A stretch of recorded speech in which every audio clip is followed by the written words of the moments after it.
এই মুহূর্তে আছি কেপ সোলেন্ডার নামে একটা জায়গায়। আমরা নর্মালি মিউজিয়ামে গিয়ে তিমি মাছ দেখি, বিভিন্ন প্রজাতির মাছ দেখি, বাট এই জায়গায় যদি আপনি আসেন, আপনি নিজ চোখে তিমির লাফালাফি দেখতে পারবেন।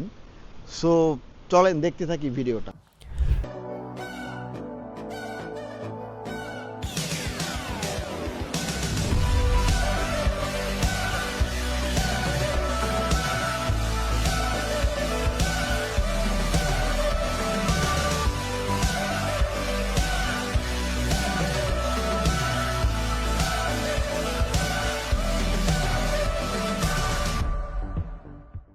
আমরা আমাদের জার্নিটা স্টার্ট করি রকডেল থেকে। রকডেল থেকে কেপসুল্যান্ডের ডিস্টেন্স ছিল ইন টোটাল 25 কিলোমিটার।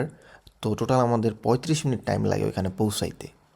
কাঙ্ক্ষিত লোকেশনে পৌঁছানোর পরে এরকম একটা স্বর্গের সিঁড়ি দেখতে পাবেন আপনারা, যে সিঁড়িটার ডিউরেশন হচ্ছে 4 কিলোমিটার। 4 কিলোমিটার পরে একটা লাইট হাউস পড়বে আপনাদের চোখে, এবং ওইটাই হচ্ছে কেপসুল্যান্ডের এন্ডিং পার্ট। কি কোনটার সাথে কম্পেয়ার করব বাংলাদেশের? যদি বলি সাদা পাথর আছি, তাইলেও কিন্তু জিনিসটা যাবে, কারণ এই পাথরগুলো সাদা পাথরের চেয়ে, সিলেটের সাদা পাথরের চেয়ে কোনো অংশে কম না। দেন এই যে পাহাড় দুই পাশে, হ্যাঁ, যদি বলি দেবতা খুম, খুব একটা কি ভুল হবে? ভুল হবে বলে আমার মনে হয় না। এরপর আছে নীলপানি, নীলপানির পর্ব।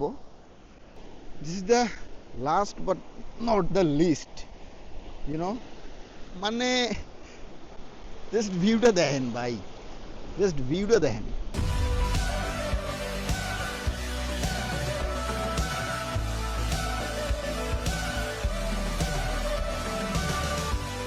নিজ চোখে তিমি মাছকে লাফাতে দেখা, সাঁতরাতে দেখা, এটা সত্যিই ভাগ্যের ব্যাপার।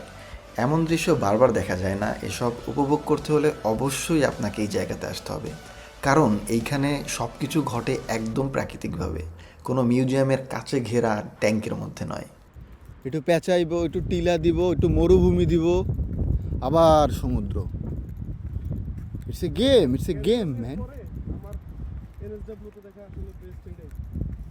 আমার সত্যি অনেক ভালো লাগতেছে ভাই, বিশ্বাস করেন। মানে বেশি ভালো লাগতেছে এই জন্য, এই যে রাস্তাটা, ঠিক আছে, মানে রাস্তাটা তো অমায়িক এক, দ্বিতীয়ত হইছে বিচ পাইতেছি, সমুদ্র পাইতেছি, একটু ঘুরলে পাহাড় পাইতেছি, মানুষও নাই, ঠিক আছে। ট্যুরিস্ট এরিয়ার তো অভাব নাই, বাট মানুষ, মানুষ যদি গিন গিন করে আসলে ভাল লাগে না কিন্তু।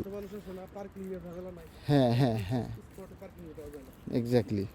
সো দিল খুশ, পুরা দিল খুশ। বিশ্বাস করেন, 7.5 ঘন্টা কাজ করার পর আপনি যদি এরকম একটা জায়গায় আসেন, আসার পরে আপনি যদি একবার একটা ডিপ ব্রেথ নেন ঠিকঠাক মতো, ঠিক আছে, তো আপনার মনে হবে আপনার লাইফে কোনো কষ্ট নাই, কোনো দুঃখ নাই, কিচ্ছু নাই, আপনি এই দুনিয়ার সবচেয়ে সুখী মানুষ ভাই, টু বি অনেস্ট। এই ব্যক্তি অ্যান্ড আমি দুজনে আজকে 7.5 ঘন্টা কামলা দিছি। 7.5 ঘন্টা কামলা দেওয়ার পরে মনটা চাইলো যে একটু রিফ্রেশ হওয়া দরকার আমাদের, তো চলে আসলাম এই জায়গাটাতে। আমরা যখন ব্যাক করছিলাম সূর্য একদম ডুবে গেছে, অলমোস্ট ওরকম। তো গোল্ডেন আওয়ার যেটাকে বলে, আমরা কিন্তু সেটা পেয়ে যাই, এবং ভিউটা ছিল অ্যাকচুয়ালি এরকম। আমি জানি না এটা ব্ল্যাক ম্যাজিক কিনা, বাট অনেক রাত হয়ে যাওয়াতে আমরা যখন রিটার্ন করছিলাম তখন এই দৃশ্য আমাদের চোখের সামনে পড়ে। So this the thing.